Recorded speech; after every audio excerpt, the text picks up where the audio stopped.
Gensa Gopi, seri 35, Resi Druwasa Sang Pengelana.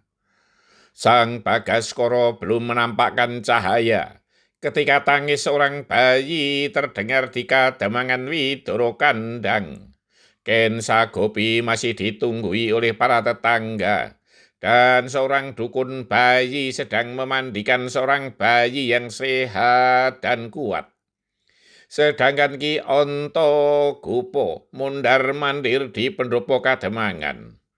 Walau ia tahu benih siapakah yang dikandung oleh Ken Sagopi, namun ikatan batinnya tetap merasa bahwa itu adalah bagian dari kehidupannya. Bayi yang lahir itu pun akan diaku sepenuhnya sebagai anaknya. Justru karena ia sendiri merasa tidak mampu sebagai seorang lelaki. Ia bersyukur telah mendapatkan seorang istri yang masih muda, cantik, jelita, dan pandai membawakan diri. Istrinya itu juga yang telah mencukupi segala kebutuhan keluarga Ki Demang dengan berkelebihan. Dan sekarang memberinya seorang bayi lelaki yang sehat, kuat, dan terlihat tampan. Bayi lelaki tersebut kemudian diberinya nama Haryo Udowo, sesuai pesan dari Raden Basudewa ketika itu, jika lahir laki-laki. Sementara itu, selang beberapa pekan setelah kelahiran Haryo Udowo, di Guwa Barong, Dewi Maira sedang menahan sakit di rahimnya yang tak terkira.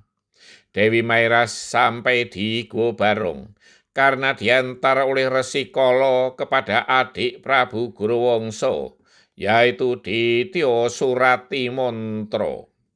Setelah mengetahui duduk persoalan yang sebenarnya, Ditya Surati Montro adalah seorang manusia berwajah raksasa. Ia berperawakan tinggi besar seperti halnya Prabu Guruwangsa. Malam hari itu, di rahim Dewi Mairah terasa ditendang-tendang dari dalam. Kandungan Dewi Mairah yang besar melebihi orang mengandung pada umumnya. Ia pun telah dirawat oleh seorang dukun bayi yang telah berpengalaman. Beberapa inang melayani segala keperluan untuk persalinan. Tendangan dalam rahimnya semakin menjadi-jadi. Karena tidak kuat menahan sakit, akhirnya Dewi Mairah pingsan. Semua orang menjadi panik, demikian juga Nyi Dukun, karena ia tahu kelahiran seorang bayi harus mendapat dorongan tenaga dari sang ibu. Jika tidak segera ditangani, bayi dan ibunya bisa tak tertolong. Dengan pengalamannya secara telaten diurutlah perut Dewi Mairah. Setelah beberapa lama muncullah kepala bayi dari rahim Dewi Mairah. Nyi Dukun terkejut dan berdebar-debar karena kepala bayi begitu besar dengan rambut yang lebat. Setelah beberapa lama, sang bayi akhirnya lahir.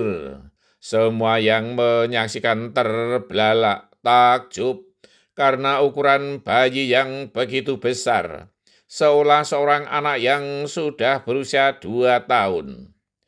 Bayi tidak segera menangis.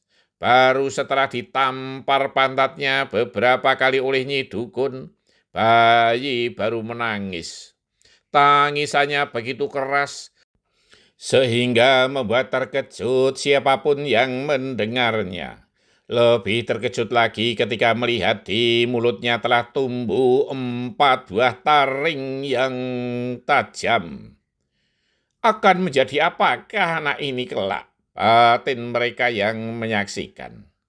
Semua perhatian tertuju kepada bayi yang tidak lumrah itu, sehingga keadaan Dewi Mairah yang pingsan tidak diperhatikan.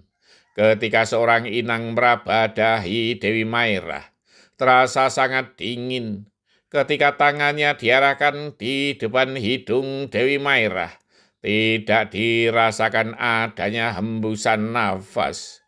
Mbok Inang pun terpekik kecil. Woh! Yang lain baru tersadar, namun terlambat. Dewi Mairah gugur.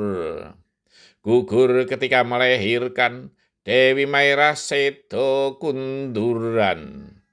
Sedangkan anak yang baru lahir tersebut kemudian diberi nama Kongso Dewa oleh Resi Kolo. Bersambung. Ingatlah wahai anak cucu, selalu berbaktilah kepada seorang ibu, karena seorang ibu itu bertaruh nyawa ketika melahirkan kita.